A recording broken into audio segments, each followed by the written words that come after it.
Nire izena Adela da eta mekatronika industrialeko bigarren mailako ikaslea naiz. Bueno, nire kasua ez da arruntena, ze nik beste ikasketa batzuk egin ditut aurretik eta lanean ibili naiz arlo desberdinetan. Nik ikasi nituen ingurumen zientziak unibertsitatean, gero ingurumeneko master bat egin nuen baita ere, eta irakaskuntza masterra.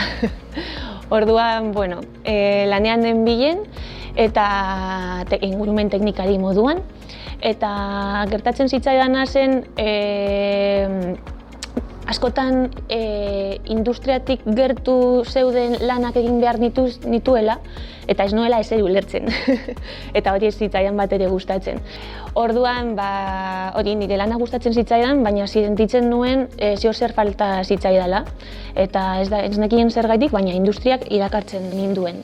Horregatik, buelta batzuk eman nion, eta kostatu zitzaidan asko nire burua ikustea sektore honetan, inoiz ez nuelako planteatu orain arte. Baina konturatu nintzen agian hartu nituen erabakiak erabat bideratuta zeudela eta ez zirela guztiz nik nahi nuena egin. Horregatik, bilaketatxo bat egin nuen, lanbide heziketa egokia iruditu zitzaidan, eta lanbide heziketa barruan mekatronika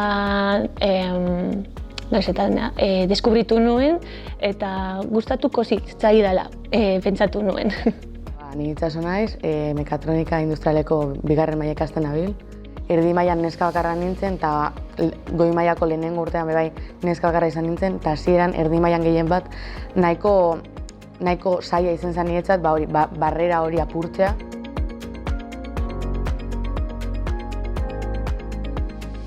Nire esperientzia ikasle moduan orokorrean oso ona izaten ari da. Non hori gomendatu beharko banioke ziklo hau espezifikoki, gehien nabarmenduko nuena izango zen tailerreko ambientia eta ez da zaila, ikasi behar da, baina ez da misión imposible, egin alda. Etorkizunera begira, etorkizun gertuan praktikak egin behar ditut, oraindik ez dakit zein enpresatan tokatuko zaidan, baina seguruenez elektrizitate edo elektronikako arloan izango dira. Zeda niri gehien gustatzen zaizkidan gaiak. Eta hori egin ondoren, batek daki, baina niri gustatuko litzaidakena da arlo hau frogatzea, industrian lan egitea, eta ikusi ea nire bidea den ala ez. Ze baitere beste bi aukera ditut, ingurumena eta irakaskuntza, edo hiruren nahasketa bat ez dakit.